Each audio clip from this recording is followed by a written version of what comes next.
Well, it's hard to believe it's been over 2 years since we last ventured into the final frontier with the crew of the USS Enterprise in Star Trek Strange New Worlds Season 2. Who wouldn't need a quick refresher after all that time? In just 10 minutes, we're going to warp through every thrilling episode from Season 2. If you're getting ready for Season 3, this is your ultimate recap.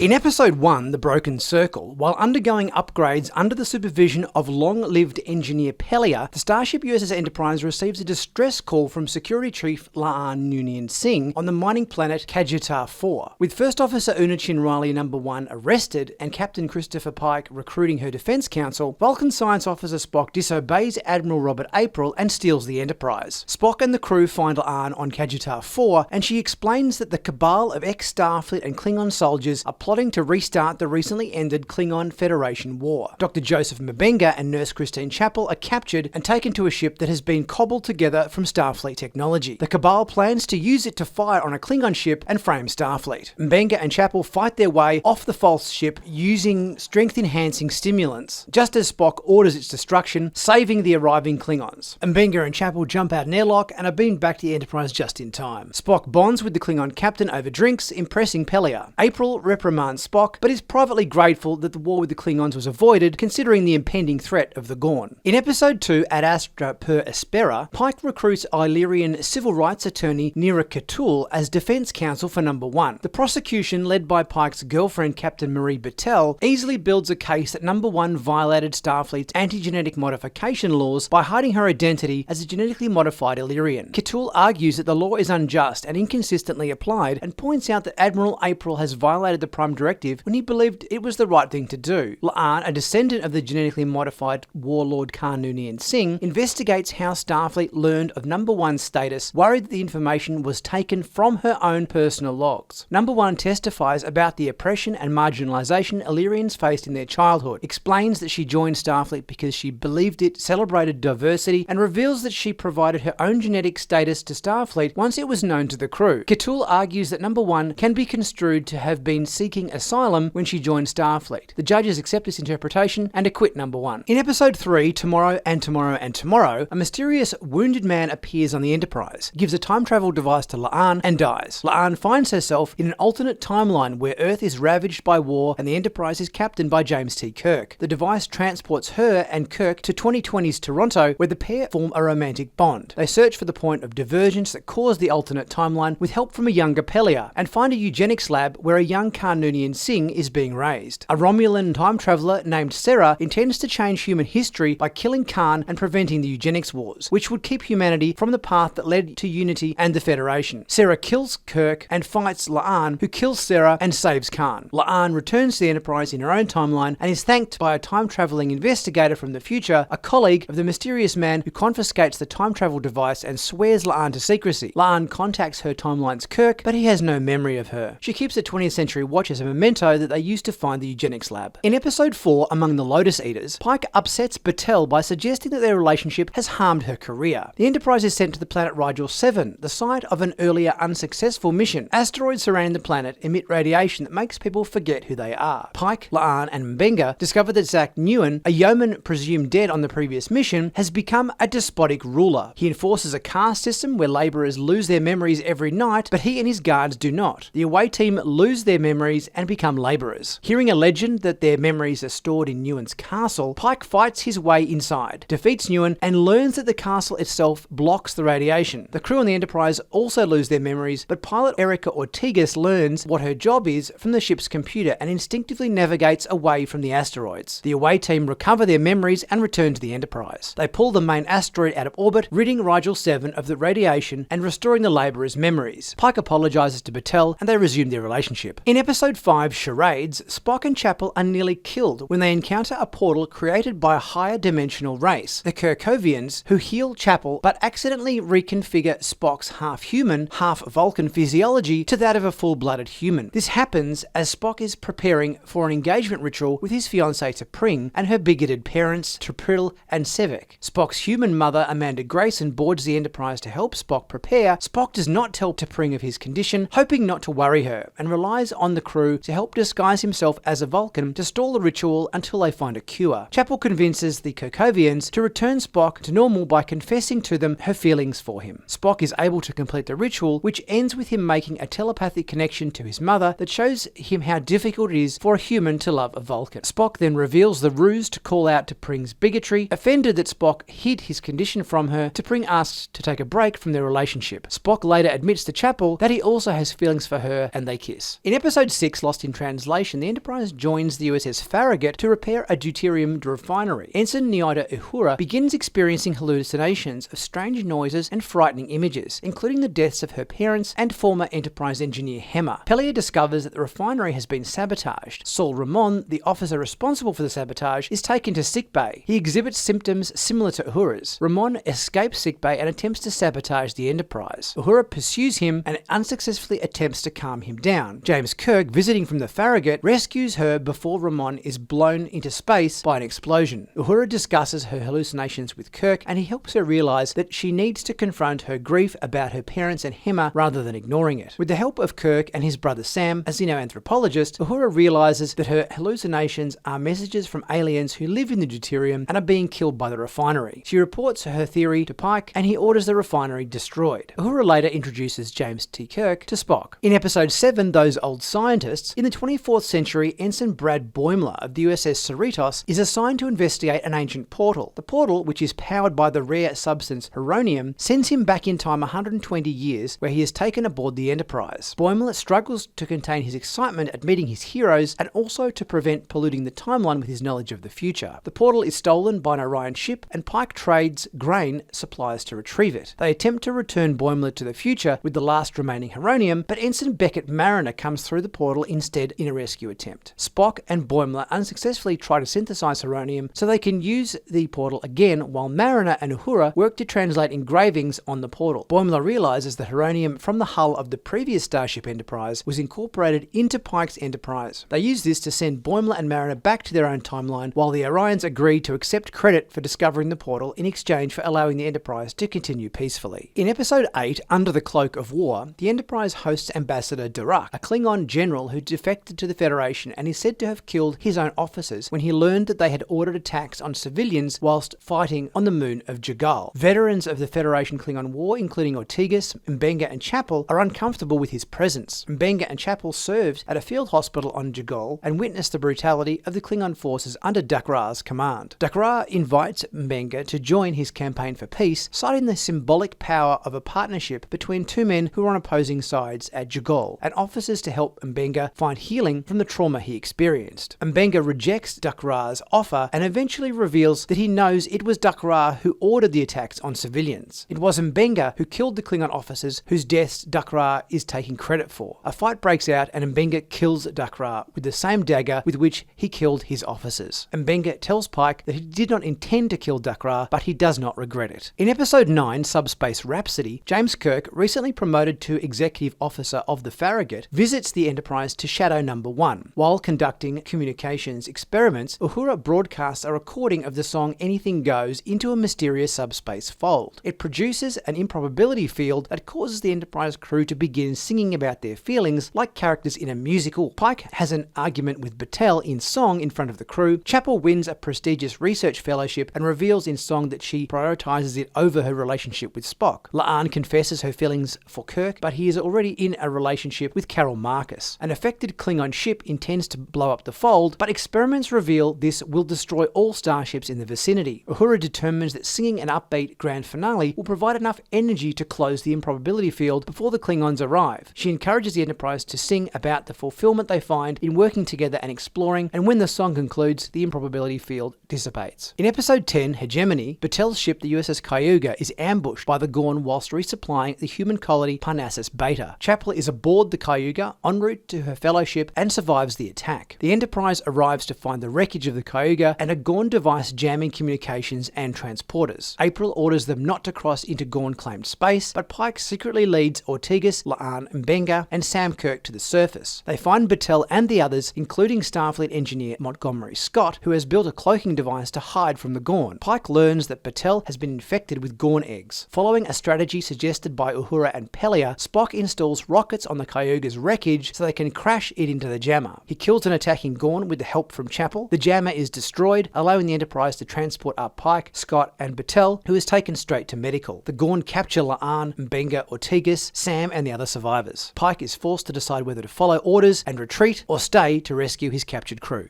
I hope you've enjoyed this recap of Star Trek Strange New Worlds Season 2. Be sure to subscribe to Sci-Finatics if you haven't done so already, and check out my merch store with plenty of cool Star Trek hoodies, mugs, caps, t-shirts, stickers, and other paraphernalia, always at great prices, and it really helps support the channel. I'll be back soon with my next video. Catch you guys soon.